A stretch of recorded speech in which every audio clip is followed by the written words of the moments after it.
Norman, are you there? Yeah, why don't you come clean, John? Why don't you come clean? What's your arrangement with Qantas now? I don't have any arrangement with Qantas. Oh, yeah, what about your free flights? You know what, it's not the pork that you're worried about, it's the alcohol, isn't it? Hey, when you go, I bet you beat Booney's record when you go on a flight. What's that, Booney? Yeah. Oh, David Boone? Yes. Yeah, David likes a drink, or did. I don't know what you've said. Record, that's all you're worried about, your free booze that you get on when you go Qantas. Hey, because you're talking about going to... Yeah, this is things that we'll never learn, you know, but you are sitting up there in business class, flying Qantas and then getting on the Emirates. Why don't you go and come clean? You're just talking about self-interest. Hey, Norman? Yes? What do you mean, business class? Oh, first class, business class, whatever it is, where you can stretch your legs out like you, and you have the little curtain that goes across and keeps us all Norman. And you glitch buggers up the front, you know. Oh, you don't like money, do you? If it's not yours. No, you're sitting up the front having your alcohol on your Qantas, and then you get over, you change your flight in the Emirates. That's what you're doing. You're talking about self-interest. You know, you're worried about, you're trying to, you know, get a bit of publicity, you know, get out the race card, you know, get some callers in. But all you're worried about is your alcohol. You know, I'm surely for you, John, they'll let you smuggle some alcohol on the flight, you know, and you can have your little pork, they'll let you do it. Hey, listen, Norman. What? I've asked you this before, I think, but I can't remember the answer. Are you getting help? Oh, look, here we go. Look, listen, they just didn't, Swan just said about the super. Hey, Yeah. people over 300,000. Yeah. That affects you too, John. Now we know why you've been going on about the super over the last few days, isn't it? Hey, you millionaires, the top 1 or 2% of the people. Hey, you people listening, he is the 1 and 2%. He's the one that is going to affect. So you watch him come out against it, hey? Because it'll affect you and all your millions.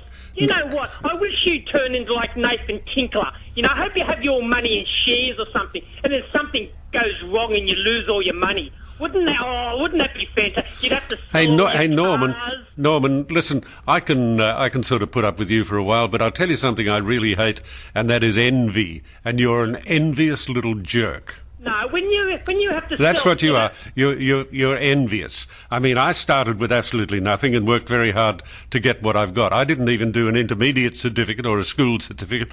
I left school when I was about 15 and worked very hard to get where I've got. What a pity you aren't doing a bit of work instead of sitting around making a nuisance of yourself on a telephone.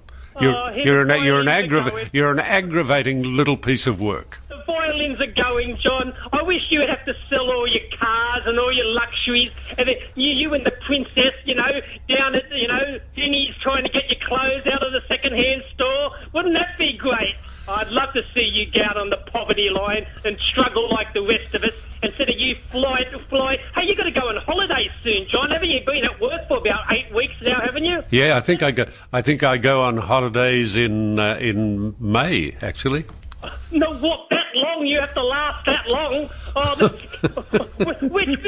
Which flights are you going there? Where are you going this time, John? You have to ask your handmaidens, where am I going? Or they don't let you on now because you've got brittle bones, you know, with your broken leg. Hey, go over and fall over in another country and get rotten drunk. Yeah, see, so just come clean when you talk about subjects. When you talk about super, just tell everybody it concerns you. When you talk about your Qantas... It doesn't concern me. It does. It doesn't. It does. 1 or 2%. Listen. He's who you're talking Oh, about. God. You. Listen to me, Norman. You don't know what private arrangements I have as far as money or property is concerned. You have no idea. You're really just a nasty little grub. You must have a horrible life. No, you're not a multi-millionaire, and you haven't got all millions tied up in super. That's going to affect you. No, I certainly do not have. Oh, I bet, yeah, John. Yeah, anyway, again, let me say, Norman, it's none of your business. No, you go on the radio, you talk about these subjects, you've got to come clean, especially with, you know, no cash for comment, you know, with your old Qantas things, you know, when you used to go on your flights, your free flights and all that stuff. How do you know? When you're talking about Qantas and Emirates and all that, just come clean and say, listen, using Qantas and Emirates when I go on my holidays shortly, you know. I use Qantas whenever I can. Oh, yeah, I bet. I bet you do.